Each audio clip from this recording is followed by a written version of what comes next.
that we are products of our thought lives. And so we have to be so careful of how we process information.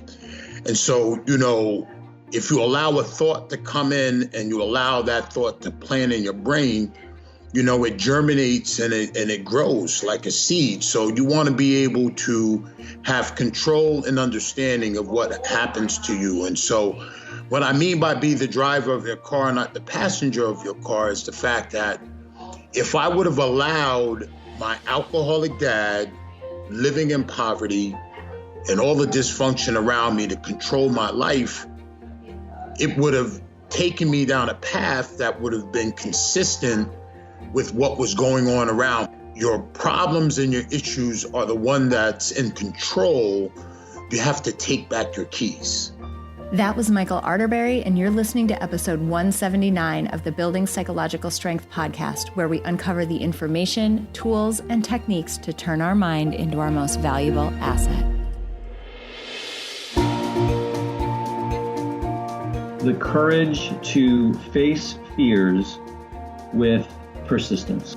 Being able to be present enough in this moment to choose my response thoughtfully. We have the strength to bend to life stressors, to bend to adversity without snapping, without breaking. There are only 6 things that contribute to our quality of life, and they are all experiences. In every moment, we are deciding who we want to be and how we want to live our lives. Noticing what your brain is doing and then being able to make choices. Mobilize the things that we know lift us up. Hey everybody, welcome back to the Building Psychological Strength podcast. My name is April and I am your host, and I'm so excited you're here. I mean, it is like springtime, things are happening, and in spite of the fact that the world has been crazy around us recently, I'm glad that you're here and taking the time to work on yourself.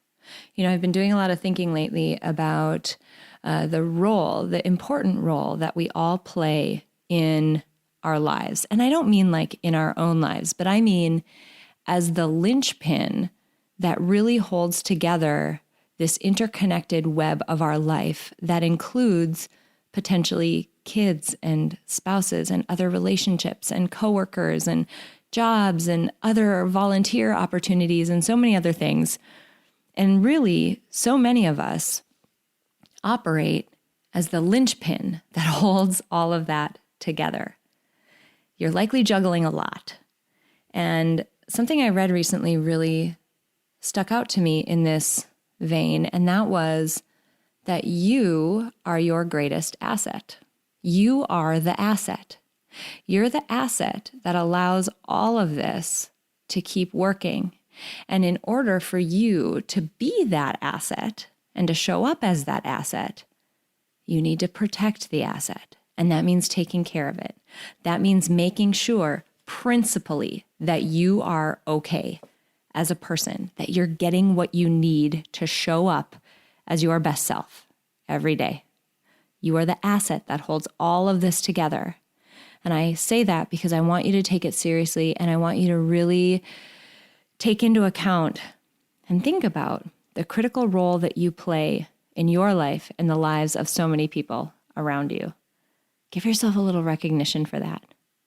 And if you want an easy way to begin doing some work that will really help you in this realm, help you take care of yourself, help you get to know yourself even better, help you really protect the asset that you are, we invite you to join us in the Peak Mind Starter Pack. This is the absolutely free set of modules that we put together. We curate them, and they change all the time, but we put them together to help give people quick and easy wins, easy ways to apply so much of what we're doing within Peak Mind into your own life. Because if we can't apply it in our lives and make meaningful changes, why are we even here? So I invite you to join us in the Peak Mind Starter Pack. You can go to peakmindpsychology.com/ start and sign up for the starter pack. There is a wealth of information and content in that starter pack that is absolutely free and ready for you right now. So if you want to start protecting that asset and taking care of yourself in the way that you should as the important linchpin in your family, I suggest you start there. We'd love to have you. This week in this episode of the podcast, we are speaking with a gentleman who has not only an incredible wealth of knowledge to share with us, but it's backed up and supported by his own powerful personal story. This week, we are speaking to a man by the name of Michael Arterberry, and he, as a teenager, was so fortunate to receive guidance from so many positive adult role models who helped him overcome a set of adversities that a lot of us can't even imagine. He's so grateful today for the role that these mentors played in his development that he's dedicating his professional life to helping people navigate the difficulties of life and launch their future into motion.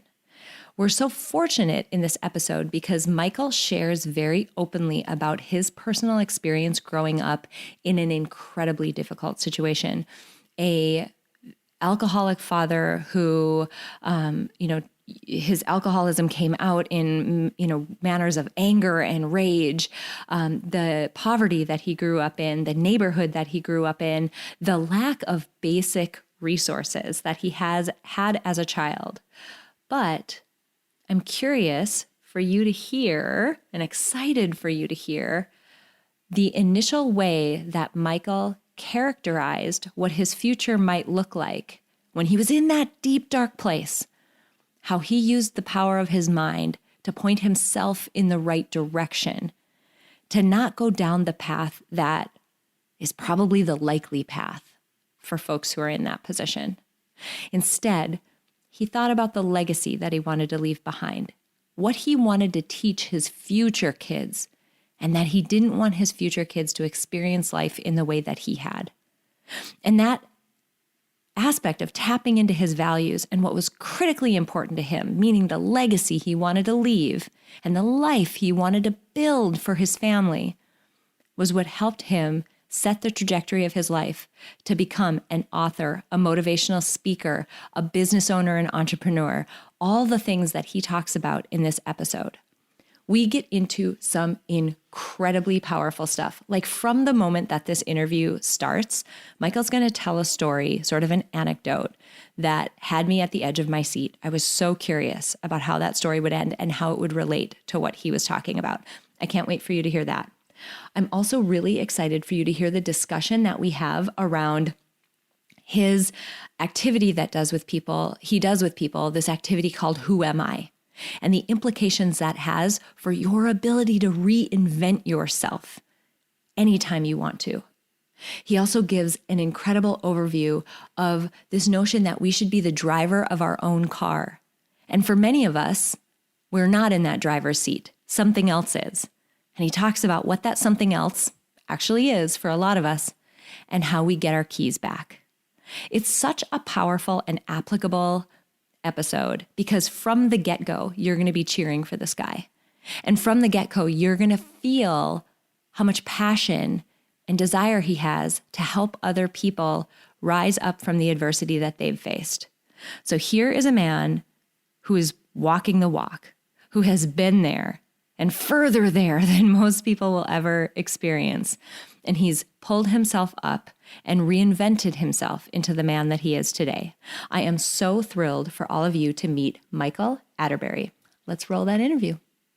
Michael, I'm so excited to have you on the show because it is always so fun to speak with somebody who not only has expertise in the areas of content that we tend to focus on, but also an extremely powerful personal story that really shows that you are walking the walk. So thank you so much for being here. Thank you. Thank you for having me. I'm really excited to get this opportunity to speak to your audience. You know, I was really excited when you reached out. I did a little bit of digging on you and saw some of the speaking that you do. And I'd love to start with your personal story because you have a very powerful a personal story that shows just, you know, the experience that you've had with having to develop psychological strength and use these tools in your own life. So I'm wondering if we can start there and just give our audience a bit of information about where you're coming from in your story so that we can understand that a bit before we dive into all of the nerdy goodness that we're going to talk about. Sounds good. So, April, I want to start out with a story about it's about a farmer and a donkey.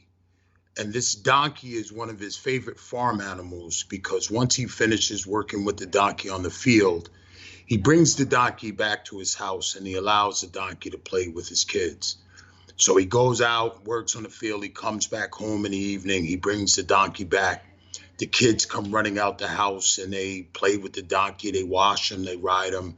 And then he releases them back out to the farm. And this is more like a rich ritual that they do at the house. So one night he brings the donkey home. The donkey comes back out. The kids come out. They play. They wash him. He releases them back out into the farm. But the following morning when he came, you know, he whistles for him in the morning. He whistles for him and the donkey doesn't show up. So when the donkey doesn't show up, the farmer, of course, is alarmed. So he starts looking around the farm to see if he can find his donkey. As he's searching around the farm, he finally hears him yelling or making donkey noises at the bottom of an empty water well. So he goes over to the empty water well, he looks down and he wants to get him out. So he decides to get 6 of his friends, he brings them over to the well, and they're like, how are we going to get this donkey out of the well? So the friends decided that they were going to get some rope and they were going to pull him out of the well.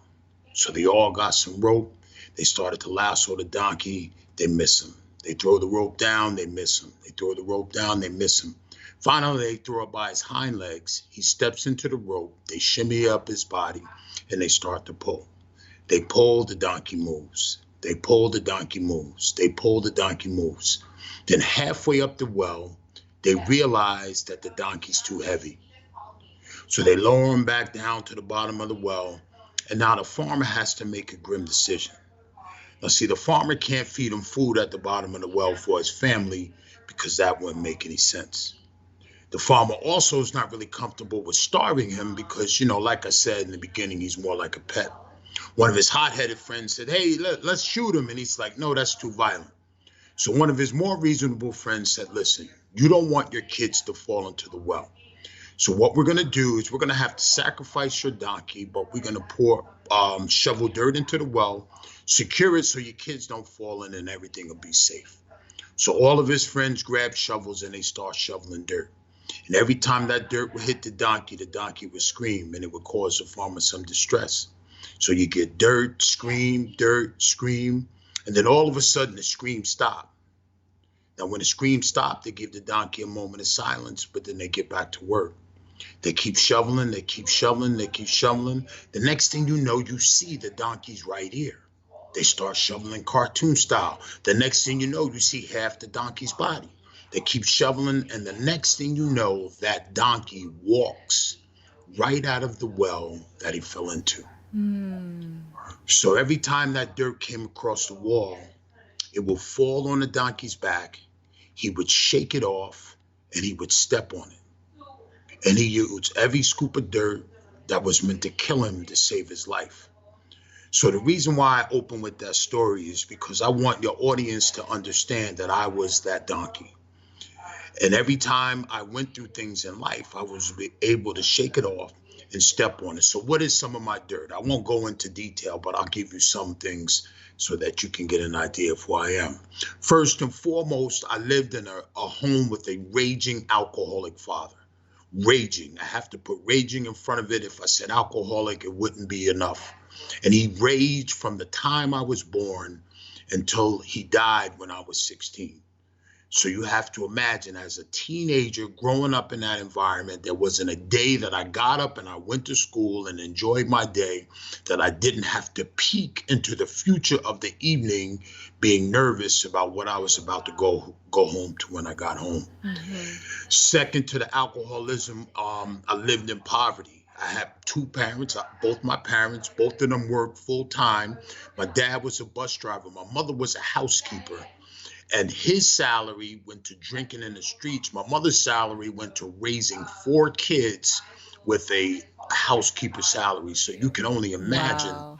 you know what I mean, how Yeah. difficult that was, you know. And then dysfunction, you know, I came from a neighborhood where, you know, it was bad. I mean, like my house, which I show in some of my presentations, if you looked at it from the outside, it looked condemned.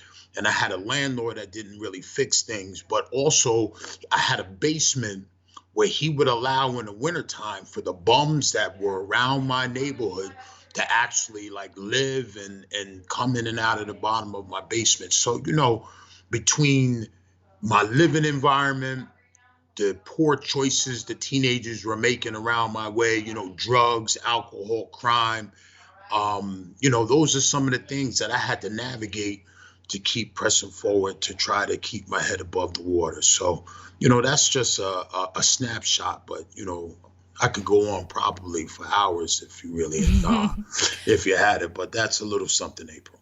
I appreciate you. First of all, that story is so powerful. I was like at bated breath over here, like, oh no, what's going to happen? It was so amazing. And it was such a great analogy for the experience that you had growing up. And for anyone who's listening to this, I asked Michael to start there because, you know, so much of what we're going to get into in this episode, and likewise, so much of the content that we talk about in most of our episodes on this podcast, it's techniques and information and tools that help you keep your head in the game, help you be mentally strong, help you live and thrive through life.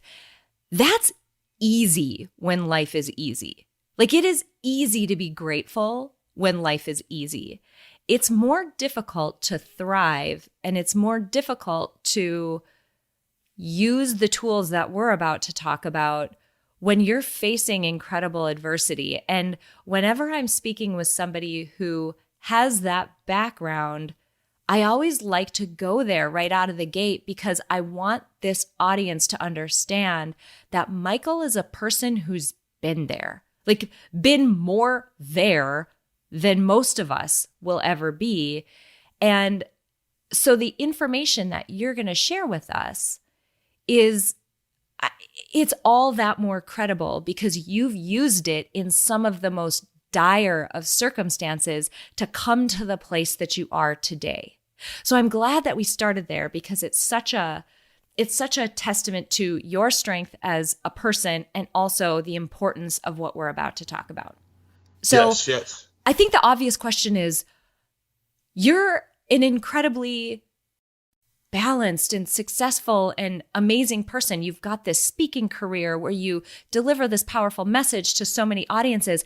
Help us understand what you had to do to go from that place as that kid in such a difficult environment with such difficult experiences. How did you become that donkey, and how did you get out of that hole that you were in? What were some of the things that you had to do to get yourself to the point where you saved your own life? Well, one of the blessings was the fact that I was gifted athletically. So I was an elite athlete, and my mom wasn't really into counseling. So her way of getting me out of the craziness for a little while is she got me into sports right around the age of 8.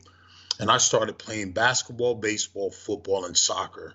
And I rotated all 4 of those sports from the age of 8 until I graduated high school. And actually, when I graduated high school, I could have gone on to college for all 4 sports, but I chose football because it was my favorite. But the athletics was an opportunity for me to not only escape the craziness, but I was able to gain some of the things that you would get from a traditional family from those environments. So what I mean by that is the accolades. I was good. So I was an elite athlete. So when you play well, you're constantly being praised for that. So I didn't have to worry about getting that from my home, which would have been best if I could have, but getting the accolades from my peers and adults around me helped to nurture that positive attitude about myself. Also with coaches. So I had coaches and I had teachers along the way that didn't know my story specifically, but I guess well, not, I guess, being a social worker now, a young person will give off certain vibes to make you understand that you don't know quite what it is, but it's something about them. And I think I was giving off those waves. So I had teachers and coaches that would come in and mentor me without me even really exhibiting things that was really an automatic of me being a person going through problems, and then family, being on team after team after team. Sports are an example of having a family. So my teammates were my brothers. And so, believe it or not, I was able to structure this mindset of having all the things that a person would have in a traditional functional family, but I created it on the side. And so, my self-esteem was intact. And I will say this, that, and I talk about it quite often in my talks, in my house where I grew up, it was some winters we didn't have heat. And I remember one night about 10 years old, I was falling asleep. It was cold. I'm under my covers. I'm crying. And I said to myself that when I grow up, my kids will never have to live the life that I went through. And I say that because anytime that I found that my struggle got too tough, I actually used my unborn children as a catalyst to keep me pushing. And I'll finish by saying that I have a 12-year-old and a 16-year-old. I graduated to a better life and am more successful now, but my kids know nothing about the type of childhood I had to have. All they know is what is on the opposite side. So I broke the cycle. I was able to break the cycle and not carry on what I came from. That's amazing. That's so powerful. It's interesting because so many times when we talk about psychological strength, we talk about this ability for our minds to the ability that our mind has for representation. That's basically like your imagination. And in a lot of cases, it's not always the most helpful part of our minds, because it can be responsible for a lot of anxiety. When we're sitting in the present moment and we're worrying about the future, we can put ourselves in a place where we can start to feel nervous or anxious or worried about things that have yet to happen, that aren't actually happening right now. You did the opposite. You intentionally used this ability of yours and of all of ours who have, minds, this ability to say, I can envision a different future. I can envision kids that I don't have yet. And those kids are important to me. And it's important to me to show them a different life than the life that I've experienced. It also links back to something that's very core in psychology, and that is our human values system. Like each of us has a set of values, a set of things, of ways that we want to live, ways that we want to show up, and how we want to be known. And that value system can guide so much of our action. It can help spur motivation when we need it. It can help us make the right decision when that decision is hard, not, taking the easy way out. And it sounds like not only were you envisioning that future, but you were tapping into something that was a core value of yours, meaning I want to have a family and I want that family to have a different experience than what I've had. And I think that's so powerful of a motivator. Thank you. Yes. So I'm curious then, there's a lot of intentionality that's underneath what you're saying. I mean, so many of us have experienced this, right? In a lot of situations, and I kind of mentioned it a moment ago, there's the right decision to make, and then sometimes there's the easy decision to make. It sounds like you've made a lot of right decisions. And I know you talk a lot about this metaphor of being the driver of your own car, not the passenger. Can you go into that a little bit? Because I think that's an important, now knowing you and knowing your background, I think that's an important message for my audience to hear. Yes. What I mean by be the driver of your car, not the passenger, where I like to start is affirmation, and where we first in our own minds, so on an individual basis, but then also, people that can hinder it, and that could be, your peers, family members, or even different life experiences. And what I mean by that is that we are products of our thought lives. And so we have to be so careful of how we process information. And so, if you allow a thought to come in and you allow that thought to plant in your brain, it germinates and it grows like a seed. So you want to be able to have control and understanding of what happens to you. And so what I mean by be the driver of your car, not the passenger of your car, is the fact that if I would have allowed my alcoholic dad living in poverty and all the dysfunction around me to control my life, it would have taken me down a path that would have been consistent with what was going on around me. So like many of my peers are either in jail, they're on drugs, and their lives were not successful because they come up or were coming up in the same environment that I was, but they didn't process it properly. So I was able to process it properly by seeing the damage that was happening and not allowing the damage that happened to me to become the core or the place that I went to make my decisions. Matter of fact, I would actually make sure that any time that my life was consistent with anything that I was living under, I would know that I was off course, And so, what people have a tendency to do is they go through life, they have the issue that I have, and then they don't process it properly. And then they're an adult and they're still making decisions based on what they went through as a child. And so what I finally teach when I'm talking about the car and the driver is that once you realize that your problems and your issues are the one that's in control, you have to take back your keys. And identifying that you no longer are driving, you have to take back your keys and take back control. I tell a story about my daughter coming down. She came down, my wife brought her down to my man cave and I'm watching football. And, she comes down, she gets in my lap, I play with her. And then, she goes back to my wife. And when my wife goes to pick her up, I said, "Good night, beautiful." And when I said, "Good night, beautiful," she looked at my wife. She said, "Did you hear what Daddy called me? He called me beautiful." And she embraced that. But because of the work that I do, I thought about if I said, "Good night, ugly."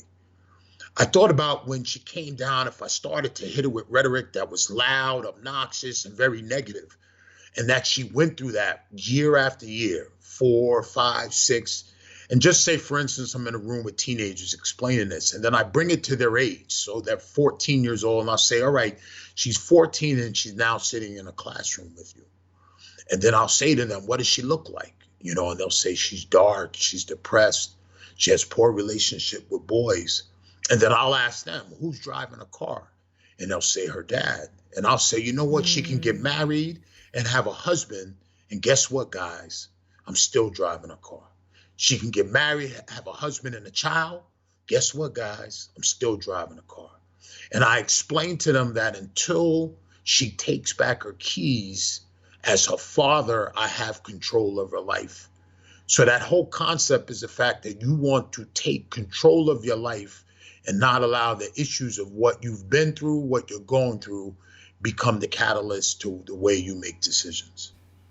I just want that to sit with people because we don't give enough credit to the potential influence, and I'll use the word potential, right? The potential influence that our upbringing and our own personal history and the rhetoric and messages that we repeatedly hear, both directly and also indirectly. There's a ton of just subtle messaging that we hear from society and family and friends and other people, media. We don't give enough credit to how much that influences our lives, but I love that you're saying you can take the keys back. I mean, that points to it has the potential to run your life, and that is not something to be taken lightly, but you don't have to let it. How How did you do that? How do you help people do that? Like, are there actionable things or things that people can think about to help them do just that, to take the keys back? If you've got a person who's listening to this, they're nodding along, they're like, yeah, I was in that position for one reason or another. I know that there's an outside influence that's I'm operating underneath the control of right now. How do you take back your keys? What are some of those actionable steps? What I do is I run people through activities. So when you say actionable steps, what I can do is I'll just give a few activities that they could do actually on their own. But the first one that I always do is affirmations. So I have a participant actually for 1 minute list all the positive qualities about themselves. And then after that 1 minute of listing the positive qualities, I asked how easy would it be for them to list the negative qualities? And that is just the foundation and the start of realizing, like I said, being someone in control of your life. So you're looking at the positive qualities about yourself over the negative qualities. So, I like that to be a start because you want a foundation in a positive place. But also another activity that I do, which I call Who Am I, is write down 10 words that describe your personality, both positive and negative. If I'm with you and I was doing this, what I do is I go through a script for each one of the 10 words so that you can reflect on how those words actually affect your life. But I have you crumble up each word once the script is over. So if you don't have the script, if you're at home, look at the word, think about how it affects you, then crumble it up and drop it like on the floor in front of you so that by the time you're done, you have all 10 slips of paper. And then once all 10 slips of paper are crumbled up and you've gone through them, you go back and you pick up the ones you want back, but then you leave the ones on the floor that you don't want back. And then you realize at that point, these are the things that are important to me and that I should strive for trying to build and make more successful in my life. And then the things on the floor are the things that you have to start to do some work on, and I think that people sometimes have issues with going back into their lives and trying to kind of dissect and find where they made the wrong turn, but it causes us pain. And so, part of my teaching is taking people back through their history and seeing where the landmines were that they stepped on, damage occurred, but they have no idea that it did. And once you are able to find the damage, that's where you can start the process of being able to take back your keys.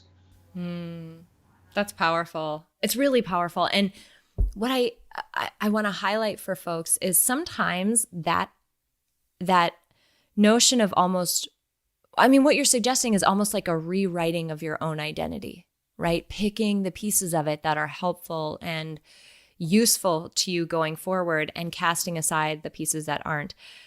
Sometimes for people that can feel artificial. It can feel like, well, I have to accept all of me no matter what. And the thing is, if you think about your identity now, at whatever age you are, in the current circumstances that you're in, like just take a snapshot of who you are now and compare that to who you were 10 years ago, 20 years ago for some people, depending upon how old you are, listening to this.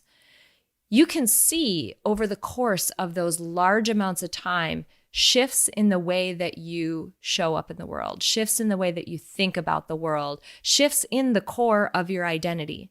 This is something that happens naturally to us. But the question, and what I love you're telling people to do, the question is, do you want that shift to happen by default, by accident, at the whim of other people and outside circumstances? Or are you going to do what Michael's suggesting? Are you going to be more intentional? Are you going to decide that you are the one, to your point, you are the one in the driver's seat? You are the one who gets to decide who you are from this point going forward. That's so powerful because people don't realize that you don't have to ask for anyone else's permission to reinvent yourself and to be a different person tomorrow than you are today. And I love this exercise because it's a physical way of saying, no, I'm choosing to move in the direction of being the type of person who's not those pieces of paper that I've left on the floor. That's so powerful.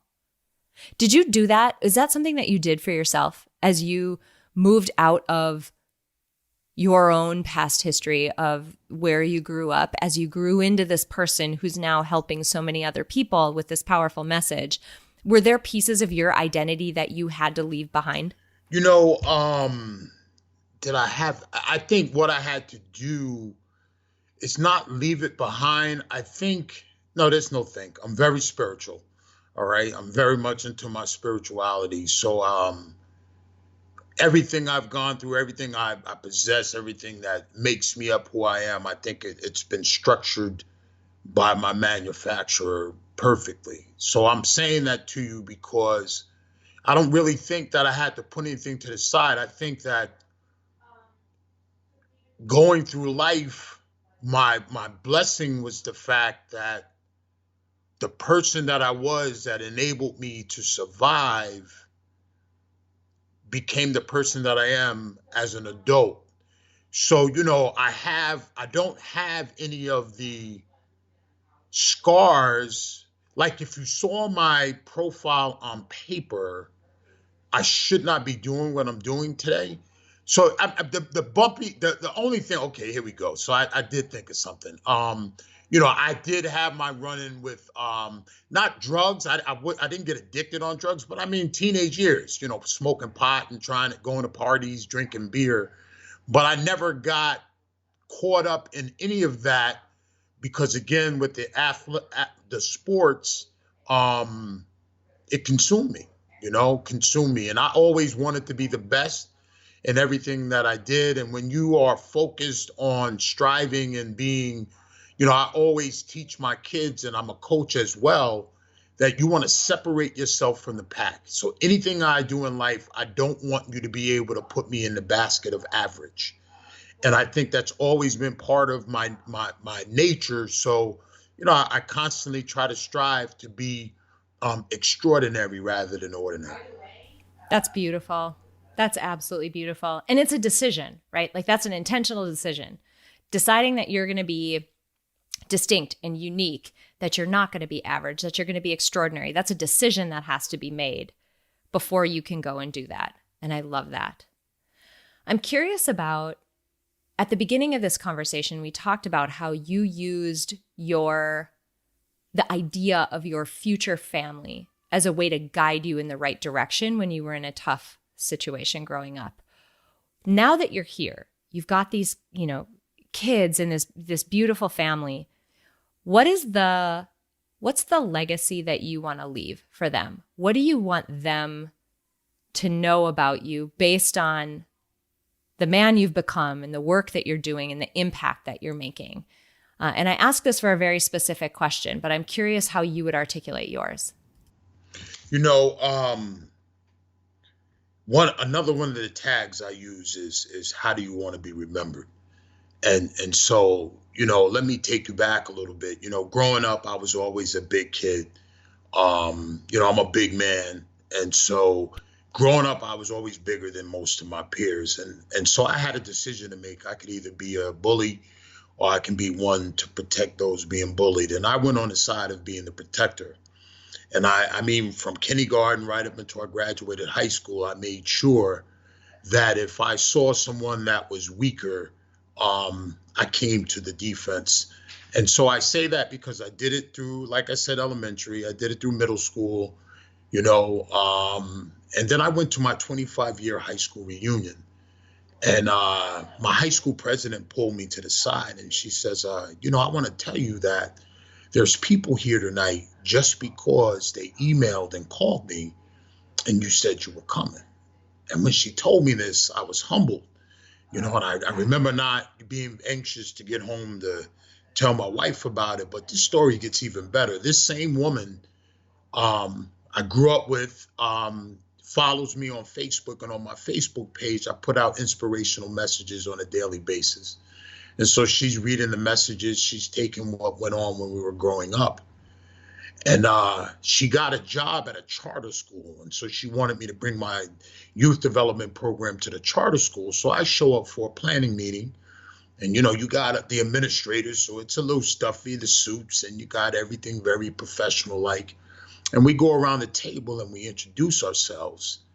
And I introduce myself, but she interrupts and says, you know, I didn't give myself enough justice. So I look at her and I'm like, she says, can I add? And I said, no problem. And, you know, when she started to add to my story, April, she started to cry. And, you know, it took me back. I'm sitting in this meeting. It's so professional. But as I sat there, I realized how much I've touched this woman throughout the times of our lives and the interaction we've made. So when you talk about legacy, you know, I want to teach my kids, and I want to teach people that I go around, that when I leave a person, I want to leave a certain essence that is almost unexplainable. You know, like I said, I'm spiritual. I listen to a lot of spiritual music.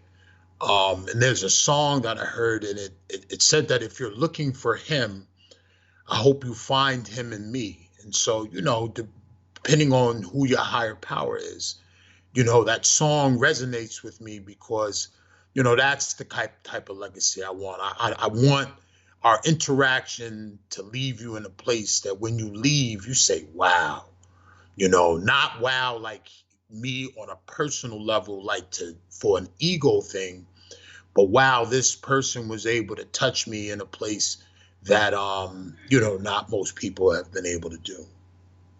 That's beautiful. And I ask that question because think about what kind of a North Star that is for you and for anyone. I would encourage everyone listening to this to think about that. What is the legacy that you want to leave? What is the way that you want other people to feel when they're around you and when they've spent time with you? And what are the actions and behaviors we need to do in order to live in alignment with that? Because that North Star can be such a strong hold point for us when everything else is crazy around us. It at least gives you a stable point to hold on to, that regardless of what's happening around me, this is the direction that I'm going. And I just think that's so beautiful. I'm curious, given the work you do in social work, given your experience growing up, given everything we've talked about, how you would define psychological strength. What does it mean to you?